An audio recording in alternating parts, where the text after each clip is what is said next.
సమాజానికి పెనుముప్పుగా కొనసాగుతున్న HIV AIDS పట్ల ప్రజలు నిర్లక్ష్య ధోరణి విడనాడాలని, సమూల నిర్మూలనకు సమిష్టిగా పోరాడాలని జిల్లా కలెక్టర్ ఎంఎన్ హరీంద్ర ప్రసాద్ కోరారు. కలెక్టరేట్ కోర్టు హాల్లో ఎయిడ్స్ నిరోధం నియంత్రణపై ఏర్పాటైన జిల్లా స్థాయి కమిటీ సమావేశం జిల్లా కలెక్టర్ హరీంద్ర ప్రసాద్ అధ్యక్షతన జరిగింది.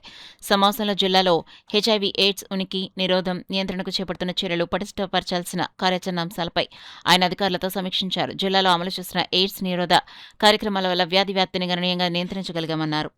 ఎయిడ్స్ వ్యాధి పట్ల ప్రజల్లో నిర్లిప్త ధోరణి చోటు చేసుకుంటోందని, అజాగ్రత్త వహిస్తే వ్యాధి చాపగ్రంథ నిర్లా ప్రబలి సమాజానికి పెనుముప్పుగా మారే ప్రమాదాన్ని అందరూ గుర్తించాలని కలెక్టర్ కోరారు.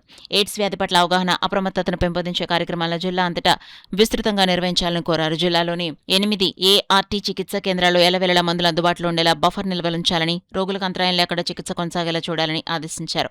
పరిశ్రమల్లో పనిచేసే వలస కార్మికులకు ఆన్-సైట్ పరీక్షలు చేపట్టాలని, సెక్స్ వర్కర్లకు శిక్షణ కార్యక్రమాలు నిర్వహించి ప్రత్యామ్నాయ ఉపాధితో కొత్త జీవితాన్ని కల్పించాలని అధికారులకు సూచించారు. అధికారులు స్వచ్ఛంద సంస్థలు సమిష్టి కృషితో వచ్చే డిసెంబర్ నాటికి జిల్లాలో హెచ్ఐవి ఎయిడ్స్ స్థాయిని సురక్షిత ప్లస్ స్థాయికి నియంత్రించాలని కలెక్టర్ కోరారు. ఈ కార్యక్రమంలో జిల్లా ఎయిడ్స్ కంట్రోల్ అధికారి doctor S Chalamayya, DMHO doctor J Narasimhanayak, కమిటీలోని సభ్య అధికారులు, స్వచ్ఛంద సంస్థల ప్రతినిధులు పాల్గొన్నారు.